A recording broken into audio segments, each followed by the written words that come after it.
Thanks, Rob. Thanks, Donovan. Appreciate the time. Hey, I'm sure you're sorry about what's happened to Odell. I was just curious, what has he meant to you so far earlier in your career, just in terms of, you know, inspiring you, teaching you, all those things.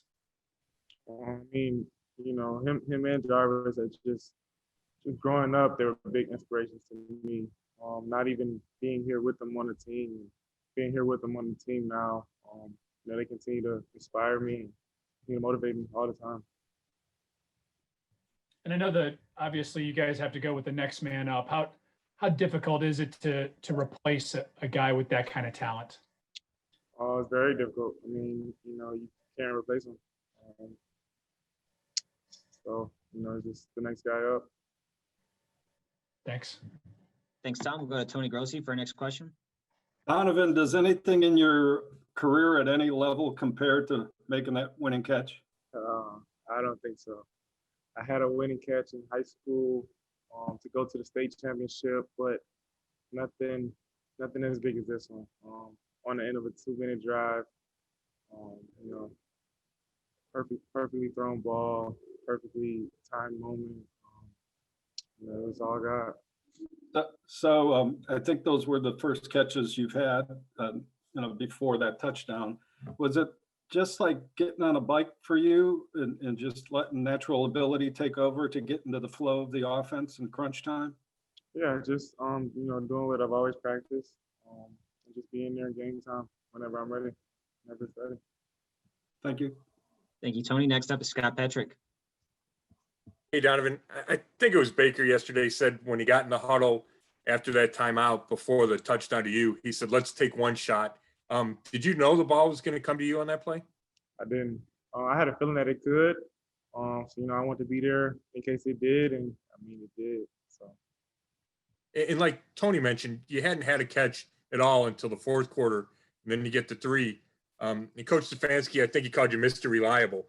So how do you stay ready and then be in that moment to go make those plays when you get the chance?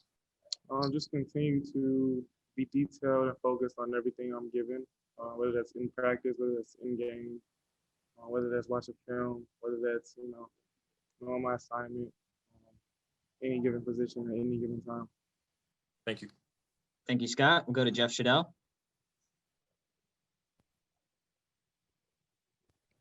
Donovan, so how prepared are you now for this new role you're going to have? And how long did it take you to get to the point where you are probably comfortable? I'm just blessed to, be playing in the NFL with the Cleveland Browns, doing as much as I can for me and my team. Thank you, Jeff. Next up is Dan Lobby. Hey, Donovan. I'm just curious, can you kind of walk us through that final play? What did you see? And when did you kind of see the football and how did you end up staying in bounds? Yeah, so, I had a go route. And I can just remember getting off the line, running, thinking like, he might throw this to me, looking, seeing the ball actually in the air, kind of between me and the defender, and seeing the flight of the ball. I didn't think that the defender would see it in time, and I didn't think that I would need to go up and get it because I just didn't feel that it was going to land right where that way. So I feel like I could kind of back shoulder it, and I mean, I did. As soon as I turned around, he kind of missed the ball, and it landed right there. I mean, every time, growing up, I've always tried to get 2 feet in bounds, no matter what level. And I really didn't think to get 2 feet in bounds. I just tried to do what I've been doing my whole life, and I'm so glad that I was able to get 2 feet in bounds. Thanks. Thanks, Dan. Mary Kay Cabot has our next question. Hey, Donovan, just wondering how did it feel to get a shout out from LeBron James after making that catch, first of all? I felt good. I mean, he's my favorite basketball player all time. I think he's the best of all time. So, that felt good that he was watching, supporting. Really good. Mm-hmm. And also, did Odell say anything to you after the game? And did you feel like, with Odell out, I mean, you really had to kind of, step up in that moment. And did you have any time to even think about that at all during the game, or did you, you just were in the zone and had to do what you had to do? I mean, we were in there around him during halftime, and it was just hard for him, hard for all of us, hard seeing him, in pain and in distress. I just remember him telling me, gave me a handshake and said, "Go be great." I mean, that meant a lot just from him, coming from him. I respect everything that him and Jarvis do. So that was a real surreal moment. Thank you. Thank you. Thank you, Mary Kay. We'll go to Nate Ulrich next. Hey, Donovan. I was wondering, what did you think of Rashard Higgins' performance and the way you guys were able to kind of complement each other? And how much do you guys push each other too? I think he played a great game. Really impressed with a lot of the catches he made, any given situation. He came up when his number was called. That's what you love to see. That's what you love to be around as a team. Is there a friendly competition among you guys and practice and everything that you guys feed off? There's competition everywhere in the NFL. As a receiver, I love my receiver group. I love going in there working with them day in, day out. And it's been paying off.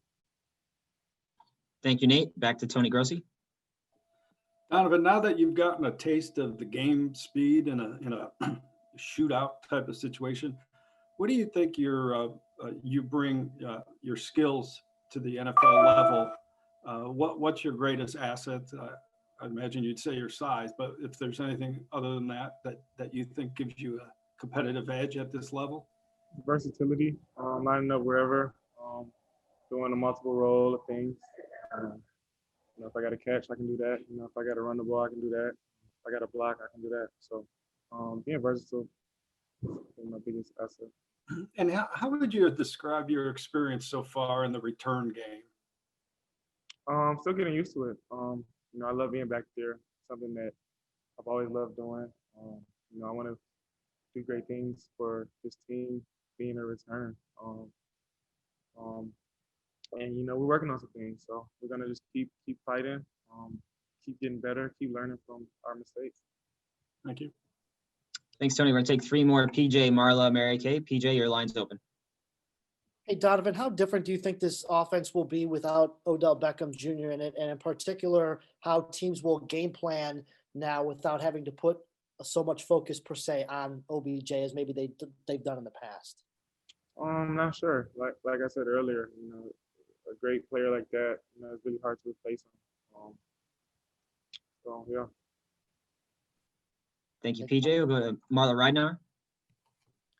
Yeah, Donovan, you kind of described a sad scene there at halftime with Odell. Do you think you guys will be able to shake this off, this week in practice? It's a blow for your team.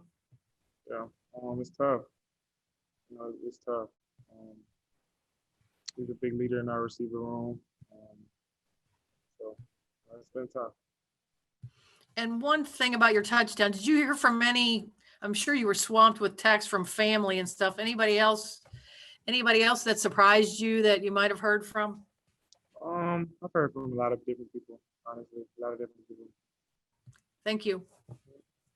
Thanks, Marla. Last question goes to Mary Kay Cabot. Donovan, the Browns have an opportunity to, maybe trade for somebody or pick somebody up somewhere along the line. But, maybe how determined are you to show them that you can step up and fill some of the roles that OBJ had, including, as the deep threat? And how ready do you feel you are for this moment? I want to keep coming in, showing everything that I have.